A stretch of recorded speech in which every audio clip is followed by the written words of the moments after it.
Hello 10th class. तो हम जो है अपना नेक्स्ट चैप्टर शुरू कर रहे हैं आज। तो चैप्टर का नाम है भूमंडलीकृत विश्व का बनना। भूमंडलीकृत विश्व का बनना।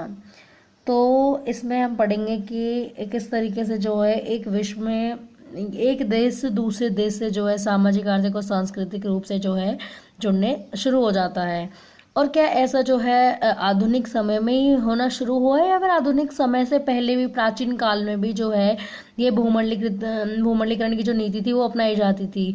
या कोई ऐसा अवशेष मिलता है क्या पहले टाइम में भी जो है एक देश दूसरे देश के साथ व्यापार करता था, धर्म का प्रचार प्रसार करता था, यात्राएं होती थी विदेश की एक देश से दूसरे देश में? तो ये चीज़ इसके बारे में हम जानेंगे आधुनिक युग से पहले। तो इस अध्याय में देखेंगे कि भूमंडलीकृत विश्व के बनने की प्रक्रिया व्यापार का काम की तलाश में एक स्थान से दूसरे स्थान पर जाते लोगों का पूंजी व ढेर सारी चीजों की वैश्विक आवाजाही का एक लंबा जो है इतिहास रहा है।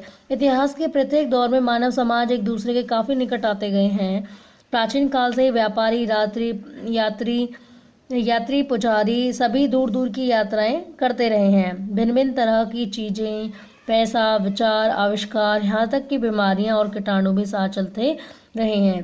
भाई जहाँ एक देश जो है दूसरे देश के साथ व्यापार करता है, एक देश का व्यक्ति दूसरे देश की यात्रा करता है, तो उस देश के साथ बीमारी भी तो चलेंगी, उस व्यक्ति के साथ बीमारियां भी जाएंगी। एक देश की बीमारी दूसरे देश में भी तो फैलेगी। एक देश का कीटाणु दूसरे देश के कीटाणु में दूसरे देश के व्यक्तियों में जाएगा। ठीक है। तो इस तरीके से जो है न केवल जो है सामान वगैरह नहीं जाता, बल्कि जो है बहुत सारी बीमारियां भी जो हैं साथ जाती हैं। रेशम मार्ग यानी कि जिसे सिल्क रूट भी बोलते हैं, उससे जुड़ती दुनिया। सांस्कृतिक और व्यापारिक संपर्कों का सबसे जीवंत उदाहरण सिल्क मार्गों के रूप में दिखाई देता है। सिल्क मार्ग नाम से पता चलता है कि इस मार्ग से पश्चिम को भेजे जाने वाले चीनी रेशम यानी कि सिल्क का कितना महत्व था। देखो, जो सिल्क रूट था वो बेसिकली जो है चाइना के लिए बहुत फेमस है, क्योंकि चाइना का जो रेशम था वो वहीं से होते हुए आता था। चाइना का जो रेशम था वो चीन से होते हुए अन्य देशों में जाकर फैलता था। इतिहासकारों ने बहुत सारे सिल्क मार्ग बताए हैं। समुद्र या जमीन से लेकर होकर गुजरने वाले ये मार्ग जो है न केवल एशिया के विशाल क्षेत्रों को एक एक दूसरे से जोड़ते थे, बल्कि एशिया को यूरोप तथा उत्तरी अफ्रीका से भी जोड़ने का कार्य करते थे। तो फॉर एग्जाम्पल के लिए एक छोटा सा रफली स्ट्रक्चर बनाया है, आप इसको देखिए। ये जो है ये मान लो कि चलो ये हमारा सिल्क रूट है। ठीक है, ये सिल्क रूट है। इधर हमारा भारत और दक्षिणी एशिया है, रफली सा स्ट्रक्चर है। ये यूरोप है। इधर भारत यानी कि हमारा दक्षिण एशिया इधर एशियन महाद्वीप इधर है और यूरोप महाद्वीप इधर है। ठीक है, और ये इधर पड़ रहा है सिल्क रूट बीच में। ठीक है, तो चीनी पोर्टे इसी मार्ग से जाती थी। तो यहाँ से चीनी वगैरह का जो भी सामान होता था यहीं से जाता था। ठीक है, अब जब भारत इससे व्यापार करता था तो क्या क्या चीज़ें यूज़ करता था? भारत के बने हुए मसाले, कपड़े इसी रास्ते से जो है दुनिया के दूसरे भागों में पहुंचाता था। तो यूरोप भी जाते थे, जो भारत का बना हुआ सामान था, या फिर आप एशिया को लगा लीजिए, यहाँ से लेकर के वो कहाँ जाता था? यूरोप में जाता था। तो वो इसी मार्ग से होते हुए जाता था। ठीक है, एशिया का जो सामान था वो यहाँ से होते हुए इधर जाता था, और फिर इधर से जो है बदले में क्या आता था? कीमती धातुएं, सोना चांदी जो है यूरोप से एशिया में आती थी। यहाँ से मसाले गए इधर साइड, मसाले और कपड़े, और यहाँ से बदले में क्या आया? सोना चांदी, कीमती धातुएं यहाँ पर आई। बहुत से जो मुस्लिम धर्मोपदेशक थे, ईसाई मिशनरी, बौद्ध धर्म भी जो है इसी मार्ग से एशिया में आया। ठीक है, अब भोजन की यात्रा, स्पेगेटी और आलू, नूडल्स और स्पेगेटी। जो स्पेगेटी जो शब्द है ये एक पास्ता टाइप होता है। तो पास्ता की तरह होता है, स्पेगेटी खाने की चीज़ होती है। तो नूडल्स और स्पेगेटी ऐसा माना जाता है कि नूडल्स जो है चीन से पश्चिम में पहुंचा और वहाँ उन्हीं से जो है स्पेगेटी यानी कि पास्ता का जन्म हुआ। संभवतः 5वीं सदी में पास्ता अरब यात्रियों के साथ सिसिली पहुंचा, जो अब क्या बन गया? इटली का एक टापू बन गया है। इसी तरह के आहार भारत तथा जापान में भी पाए जाते हैं। इनके जन्म के बारे में ज्ञात करना हमारे लिए थोड़ा मुश्किल है, परंतु अनुमान के आधार पर यह कह सकते हैं कि आधुनिक काल से पहले भी दूर दराज देशों के मध्य सांस्कृतिक लेन देन रहा होगा। लगभग 500 वर्ष पूर्व जो है आलू, मक्का, मूंगफली, सोया, मिर्च, टमाटर, शकरकंद और ऐसे ही बहुत से खाद्य पदार्थ जो है हमारे पूर्वजों के पास नहीं थे। ये खाद्य पदार्थ कहाँ से आए थे? एशिया और यूरोप में तब पहुँचे थे जब क्रिस्टोफर कोलंबस गलती से जो है उन अज्ञात महाद्वीपों में पहुंच गया था जिन्हें बाद में अमेरिका के नाम से जाना जाने लगा। हालांकि जो क्रिस्टोफर कोलंबस होता है वो भारत की खोज के लिए निकलता है कि वो भारत का समुद्री मार्ग जो है ढूंढेगा, परंतु वो गलती से जो है अमेरिका का जो समुद्री मार्ग होता है उसे ढूंढ लेता है। उस समय अमेरिका को जो है बहामा द्वीप भी कहा जाता था, बाद में इसका नाम अमेरिका पड़ता है।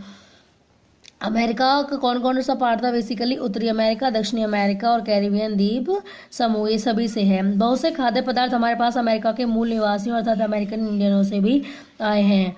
ठीक है, तो बहुत से ऐसे पदार्थ हुए जो हमने इनसे लिए हैं। तो अमेरिका के जो मूल निवासी थे ना उनको रेड इंडियन के नाम से जाना जाता था। कई बार नई फसलें आने से जो है लोगों का जीवन भी बुरी तरह प्रभावित होता था। साधारण से आलू का इस्तेमाल करने पर यूरोप की गरीब लोगों की जिंदगी बदल गई। उनकी उम्र के साथ उनका भोजन भी बेहतर हो गया। आयरलैंड के निर्धन काश्तकार आलू पर इतना निर्भर हो गए कि जब 1840 के दशक में किसी बीमारी के कारण आलू की फसल नष्ट हो जाती है तो लाखों लोग भुखमरी के कारण जो मौत की चपेट में आ जाते हैं।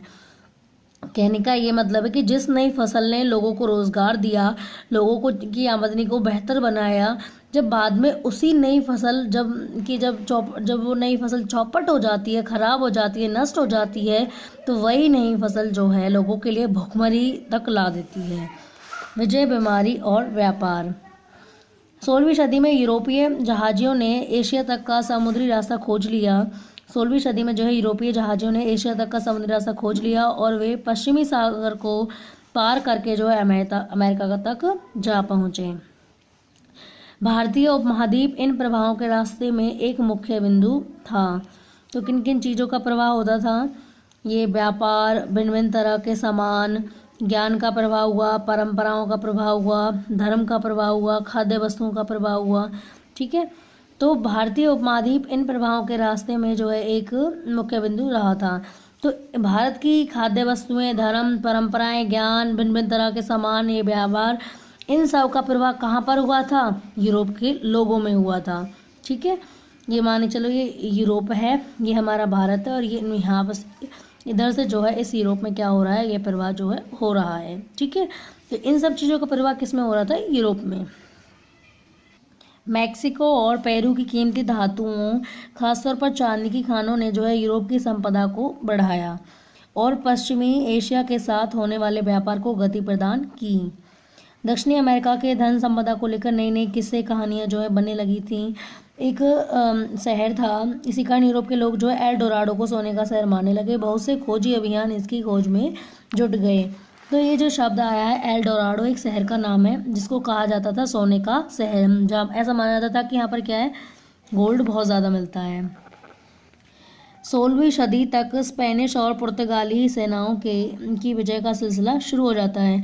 तो 16वीं शताब्दी में जो है ये खोजी यात्राएं करना शुरू कर देते हैं। ठीक है, नए नए समुद्री मार्गों की खोज करना शुरू कर देते हैं देश। सबसे पहले स्पेन और पुर्तगाल, ये दो देश जो होते हैं ये शुरू करते हैं खोजों को शुरू करना। ठीक है, तो 16वीं सदी तक जो है स्पेनिश और पुर्तगाली सेनाओं की विजय का जो है सिलसिला शुरू हो गया था। इन सेनाओं का प्रवेश जो है चेचक जैसी महामारी अपने साथ लाया। ये सेनाएं तो आई, पर इनके साथ क्या क्या आई? इनके साथ जो है बहुत बड़ी चेचक जैसी महामारी भी साथ आई। अमेरिका के लोगों में इन रोगों से लड़ने की रोग प्रतिरोधक क्षमता बहुत बिल्कुल भी नहीं थी। ठीक है, तो अमेरिका के लोगों में उस तरह का खान पान नहीं मिला था उन लोगों को जिस तरह खान पान ये लोग खा चुके थे। भाई ये तो काफ़ी डेवलप हो चुके थे, हर तरीके का जो है पौष्टिक आहार खाते थे, परंतु उस समय जो है अमेरिकी लोगों के पास पौष्टिक आहार नहीं था। तो यही कारण था कि इनके शरीर के अंदर जो रोगों से लड़ने की रोग प्रतिरोधक क्षमता होती है वो बिल्कुल कम थी या बिल्कुल थी ही नहीं, ना के समान थी। जबकि इन सेनाओं में रोग प्रतिरोधक क्षमता बहुत ज़्यादा थी। शीघ्र ही इस बीमारी ने पूरे महाद्वीप को अपनी चपेट में ले लिया।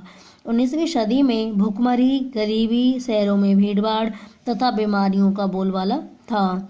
इस तरीके की व्यवस्था थी, इतना बुरा हाल था कि भुखमरी, गरीबी और शहरों में बहुत ज़्यादा भीड़ थी क्योंकि लोगों के पास रोज़गार नहीं था और रोज़गार की तलाश में लोग कहाँ रुख करते हैं? शहरों की तरफ करते हैं। तो शहरों में क्या हो गई थी? भीड़ ज़्यादा हो गई थी। और बीमारियां, और जब भीड़ होगी तो सीधी सी बात है गंदगी भी फैलेगी, और गंदगी फैलेगी तो बीमारी तो अपने आप घेरेंगी। तो बीमारियों का भी बोलबाला हो गया। हज़ारों लोग यूरोप से भाग कर के कहाँ जाने लगे थे, जो नया द्वीप खोजा गया था अमेरिका, वहाँ जाने लगे। हज़ारों लोग जो है यूरोप से भागकर अमेरिका जाने लगे। अमेरिका में अफ्रीका से पकड़ कर लाए गए गुलामों को काम में झोंक कर यूरोपीय बाजारों के लिए चीनी और कपास का उत्पादन किया जाने लगा। परंतु 18वीं सदी तक भारत को व चीन को विश्व के सबसे धनी देशों में गिना जाने लगा। तो 18वीं सदी तक भारत और चीन की छवि कैसी थी, बहुत धनी देशों की थी।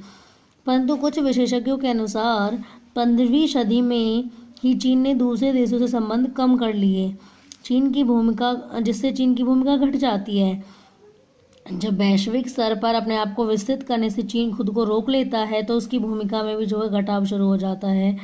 अब इससे क्या है, अमेरिका का प्रभुत्व बढ़ना शुरू हो जाता है, क्योंकि सारा जो ध्यान होता है वो अमेरिका पर चला जाता है। अमेरिका जो धीरे धीरे प्रॉस्पर होना शुरू हो जाता है। व्यापार का केंद्र भी जो है पश्चिम की ओर खिंचने लगा, क्योंकि पश्चिमी राष्ट्र था अमेरिका, तो ठीक है, तो पश्चिम की ओर जो है व्यापार का केंद्र अब खिंचने लगा। 19वीं शताब्दी आती है 1815 से लेकर के 1914 तक। 19वीं शताब्दी 1815 से 1914। अर्थशास्त्रियों ने अंतर्राष्ट्रीय आर्थिक विनिमय में 3 तरह के प्रभावों या गतियों का उल्लेख किया है। अंतर्राष्ट्रीय आर्थिक विनिमय का मतलब होता है एक तरीके से लेन देन या एक्सचेंज करना, ठीक है। तो अर्थशास्त्रियों ने अंतर्राष्ट्रीय आर्थिक विनिमय में 3 तरह के प्रभावों या गतियों का उल्लेख किया है। इनमें से पहला प्रभाव क्या होता है, व्यापार का। पहला प्रभाव व्यापार का होता है, दूसरा श्रम का होता है, तीसरा पूंजी का प्रभाव होता है। तो पहला प्रभाव हुआ व्यापार का, जो 19वीं सदी में वस्तुओं, कौन कौन सी वस्तुएं, गेहूं, कपड़ा इत्यादि के व्यापार तक ही सीमित था। तो व्यापार कहाँ तक सीमित था, सिर्फ गेहूं और कपड़े के व्यापार तक ही सीमित था। दूसरा प्रभाव था श्रम का, जिसमें लोग काम की तलाश में एक स्थान से दूसरे स्थान पर जाते हैं। श्रम यानी कि मेहनत मजदूरी के लिए जो श्रमिक थे वो एक स्थान से दूसरे स्थान पर जाते हैं। तीसरा जो प्रवाह है वो पूंजी का होता है, जिसे अल्प या दीर्घ, कम या ज़्यादा अवधि के लिए दूर दराज के क्षेत्रों में निवेश कर दिया जाता है। पूंजी का मतलब धन, रुपए, पैसे से है। ये तीनों प्रवाह जो हैं एक दूसरे से जुड़े हुए थे, लोगों के जीवन को प्रभावित करते थे। कभी कभी इन प्रभावों में संबंध टूट जाता था, ठीक है। अगर ये तीनों प्रवाह एक दूसरे के साथ बैलेंस करके चलते हैं तो अर्थव्यवस्था सही चलती है। अगर इन तीनों का बैलेंस टूट जाता है तो अर्थव्यवस्था खतरनाक मोड़ पर चली जाती है। तो ये तीनों प्रवाह एक दूसरे से जुड़े हुए थे, लोगों के जीवन को प्रभावित करते थे। कभी कभी इन प्रभावों में संबंध टूट जाता था। उदाहरण के तौर पर पूंजी या वस्तुओं की आवाजाही के मुकाबले श्रमिकों की आवाजाही पर प्राय ज़्यादा बंदिशें और शर्तें लगाई गई थीं। पूंजी या वस्तुओं की आवाजाही के मुकाबले, यानी कि पूंजी और वस्तु, यानी कि पूंजी और व्यापार तो आराम से चल रहा है, लेकिन श्रमिकों के एक देश से दूसरे देश में जाने पर जो क्या लगाई जा रही है, बंदिशें और शर्तें लगा दी। तो किसका प्रभाव रुक जाएगा, श्रम का रुक जाएगा। भाई पूंजी और व्यापार तो सही चलता रहेगा, अपना स्मूथली चलता रहेगा, परंतु लचकता किस में आ जाएगी, श्रम में लचकता आ जाएगी, श्रम की मांग कम हो जाएगी, ठीक है। तो इस तरीके से फिर ये तीनों जो है अपने आप में कारगर साबित नहीं हो पाएंगे। इसी के साथ जो है विश्व अर्थव्यवस्था का उदय। 18वीं सदी में जनसंख्या तेजी से बढ़ने लगी, जिससे देश में भोजन की मांग बढ़ी। जनसंख्या, स्वाभाविक सी बात है, जब जनसंख्या बढ़ेगी तो भोजन की मांग भी बढ़ेगी देश में। शहरों के फैलने के साथ साथ उद्योग भी बढ़ने लगे थे। कृषि उत्पादों की मांग भी बढ़ी और मांग बढ़ने के साथ ही उत्पाद भी महंगे होने लगे। वहीं भूस्वामियों के दबाव में सरकार ने मक्का के आयात पर रोक लगा दी थी। उसमें मक्का का, कॉर्न का जो आयात किया जाता था बहुत ज़्यादा, तो जब वहाँ के भूस्वामी सरकार पर दबाव डालते हैं तो मक्का के आयात पर रोक लगा दी जाती है। सरकार ने जिन कानूनों के जरिए यह पाबंदी लगाई थी उन्हें क्या क्या कहा गया था, कॉर्न लॉ कहा गया था। तो जिन कानूनों के जरिए, क्वेश्चन भी आता है कि कॉर्न लॉ क्या थे, तो जिन कानून के जरिए सरकार ने जो है मक्का के आयात पर पाबंदी लगाई थी उन्हें क्या कहा गया था, कॉर्न लॉ कहा गया था। परंतु खाद्य पदार्थों की ऊंची कीमतों से परेशान होकर उद्योगपतियों ने जो है कॉर्न लॉ को समाप्त करने के लिए सरकार को भी मजबूर कर दिया। जब खाद्य पदार्थों की कीमतें बहुत ज़्यादा हो जाती हैं तो उद्योगपति परेशान होकर क्या करते हैं, कॉर्न लॉ को ही समाप्त करने के लिए सरकार को मजबूर करना शुरू कर। कॉर्न लॉ के समाप्त होने के बाद अब खाद्य पदार्थों को कम कीमत पर जो है आयात किया जाता था। जब कॉर्न लॉ समाप्त हो गया तो खाद्य पदार्थों को जो है बहुत ही कम कीमत पर जो है आयात किया जाता था। आयातित पदार्थ इतना सस्ता था कि ब्रिटेन के किसान इन कीमतों का मुकाबला नहीं कर सके। अब जब सामान आयात किया जाता था दूसरे देशों से तो उसकी तो कीमत होती थी कम, और जो किसान वहाँ पर खेती करते थे, जो फसल उगाते थे, जिन खाद्य पदार्थों को उत्पन्न करते थे, उसकी कीमत होती थी ज़्यादा। तो लोग तो सस्ता सामान खरीदेंगे, तो इस कारण सस्ते सामान को खरीदने लगे लोग, पर इसके बदले में जिसकी कीमत किसको चुकानी पड़ती है, किसानों को चुकानी पड़ती है जो खेती करते थे। ठीक है, क्योंकि उनकी खेती अब चौपट हो जाती है, लोग जो हैं बेरोजगार हो गए। इसी समय ब्रिटेन में खाद्य पदार्थों के उपभोग का स्तर भी बढ़ने लगा। लोगों की जो खाद्य उपभोग की शक्ति थी वो भी जो है बढ़ने लगी थी, जिसका फायदा अन्य देशों ने उठाना शुरू कर दिया। ठीक है, क्योंकि जो ब्रिटेन के अंदर जो गेहूँ जो खाद्य पदार्थ पैदा होता था वो तो होता था महंगा, और जो बाहर के देशों से जो सप्लाई हो रहा था वो था सस्ता। तो लोग ब्रिटेन के जो ब्रिटेन के लोग थे वो बाहर के देशों का बना हुआ सामान ले रहे थे, ना कि अपने देश का। अतः जिसका फ़ायदा जब अन्य देश उठाना शुरू कर देते हैं, अमेरिका, रूस और ऑस्ट्रेलिया जैसे देश जो है इसका फ़ायदा उठाना शुरू कर देते हैं। अब वो क्या करते हैं, उनके अंदर जो होड़ सी लग जाती है ताकि वो ज़्यादा से ज़्यादा ब्रिटेन में निर्यात कर सकें। तो अतः अपनी ज़मीनों को ब्रिटेन का पेट भरने के लिए उन्होंने साफ़ करना शुरू कर दिया। जहाँ पर जंगल वगैरह थे उन ज़मीनों को जो है साफ़ किया गया, जंगलों को काटा गया। लंदन जैसे वित्तीय केंद्र, उस समय लंदन जो था एक वित्तीय केंद्र था, मतलब जो भी रुपए पैसे की जरूरत पड़ती थी तो लंदन से ले लिया जाता था। तो लंदन जैसे वित्तीय केंद्रों से जो है वित्तीय सहायता प्राप्त करने के बाद बाहरी देशों से जो है मजदूरों को लाकर ऑस्ट्रेलिया और अमेरिका में आपूर्ति कराई गई, ताकि जो है बड़े पैमाने पर श्रमिकों को ला करके ये काम कराया जा सके। तो लंदन जैसे वित्तीय केंद्रों से वित्तीय सहायता प्राप्त करने के बाद बाहरी देशों से मजदूरों को लाकर ऑस्ट्रेलिया और अमेरिका में आपूर्ति कराई गई। बड़े पैमाने पर श्रम का जो है तेजी से प्रभाव हुआ। किसानों के बजाय किराए के औद्योगिक मजदूरों से जो है कम कीमत पर अनाज उपजाया गया। जो बाहर के देशों से जो श्रमिक लाए गए थे, उन श्रमिकों से जो है कम कीमत पर जो है यहाँ पर काम कराया जाता था। कैनाल कॉलोनी, यानी कि कैनाल कॉलोनी को जो है नहर बस्ती भी कहा जाता है। कैनाल्स होती नहरें हैं, तो कैनाल कॉलोनी को नहर बस्ती भी कहा जाता है। आखिर ये क्या होती थी, एक क्वेश्चन भी आता है कि कैनाल कॉलोनी क्या थी। भारत के पंजाब राज्य में ब्रिटिश भारतीय सरकार ने अर्ध रेगिस्तानी परती जो ज़मीन होती है वो बंजर ज़मीन होती है। तो भारत के पंजाब राज्य की कहानी है ये, जिसमें ब्रिटिश भारतीय सरकार ने अर्ध रेगिस्तानी परती ज़मीनों को उपजाऊ बनाने के लिए नहरों का जो है बड़ा सा जाल बिछा दिया, ताकि निर्यात के लिए कपास और गेहूं की खेती की जा सके। इन नहरों की सिंचाई की वाले क्षेत्रों में जो है पंजाब से बाहर के क्षेत्रों से जो है जिन लोगों को लाकर बसाया गया, यानी कि पंजाब में खेती कराने के लिए बाहर से लोग बुलाए गए। ठीक है, और जो बाहर से लोग बुलाए गए उन लोगों को जिन बस्तियों में बसाया गया, उन्हीं बस्तियों को जो है कैनाल कॉलोनी यानी कि नहर बस्ती के नाम से जाना जाता था। तो ये थी कैनाल कॉलोनी। तकनीकी भूमिका, तो नेक्स्ट हमारा पॉइंट है तकनीकी भूमिका। तो तकनीक का क्या रोल रहता है इस दौर में। भाप के जहाज, रेलवे, टेलीग्राफ, ये सब तकनीकी परिवर्तन में जो है बहुत महत्वपूर्ण रहे। औपनिवेशीकरण के कारण यातायात परिवहन साधनों में भी सुधार जो हुआ था। तीव्र गति से चलने वाली रेलगाड़ियाँ, जलपोतों का आकार बढ़ाना जो इत्यादि कार्य किए गए। तो हर तरीके के जो तकनीकी परिवर्तन थे वो इस समय देखे गए।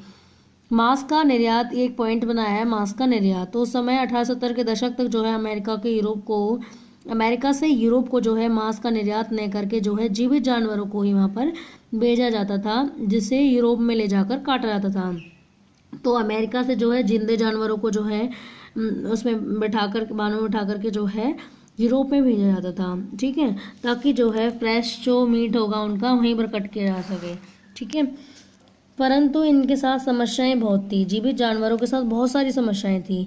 सबसे पहला तो ये जो जीवित जानवर थे वो स्थान बहुत अधिक घेरते थे, और वजन कम होना, स्थान अधिक घेरते थे, वजन कम होना, लंबे सफ़र से बीमार हो जाना या मर जाना, जिस कारण वे खाने लायक नहीं रहते थे। ठीक है। जब देखो जिंदा जानवरों को जब लेकर जाएगा, सबसे पहले तो उन्हें सांस चाहिए खड़ा होने के लिए, उसके साथ इतना लंबा सफ़र होता था कि वो बेचारे बीच में ही कमज़ोर हो जाते थे। ठीक है, और कई बार तो बीमार हो जाते थे और बीमार होकर मर जाते थे। ठीक है, तो इससे वो खाने लायक नहीं रहते थे। ऊंची कीमतों के कारण मांस उत्पादन की मांग भी जो है कम थी, और यूरोप के लोग, गरीब लोग तो उनका तो पहुंच से ही बाहर था मांस खाना। ठीक है, तो मांस की भी कीमत जो है बढ़ रही थी, परंतु उत्पादन मांस की ऊंची कीमतें बढ़ रही थी, परंतु उसका उत्पादन जो है बहुत ज़्यादा गिर रहा था। यूरोपीय गरीब की पहुंच से तो बाहर ही था मांस खाना।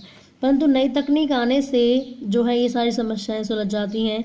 पानी के जहाज़ों में जो है रेफ्रिजरेशन की तकनीक आ गई, यानी कि अब जो फ्रिज टाइप जो होता था पानी के जहाज़ों में फिट कर दिया गया था, जिससे जो है अमेरिका, न्यूजीलैंड या फिर ऑस्ट्रेलिया सब जगह जो है जीवित जानवरों की बजाय उनका कटा हुआ मांस ही भेजा जाता था। मांस के दाम कम हुए और यात्रा खर्च भी कम हुआ।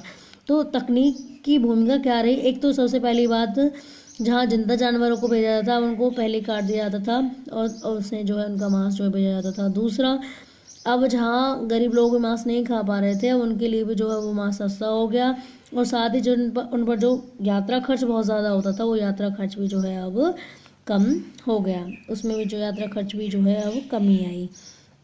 ठीक है, तो स्टूडेंट्स आज के लिए इतना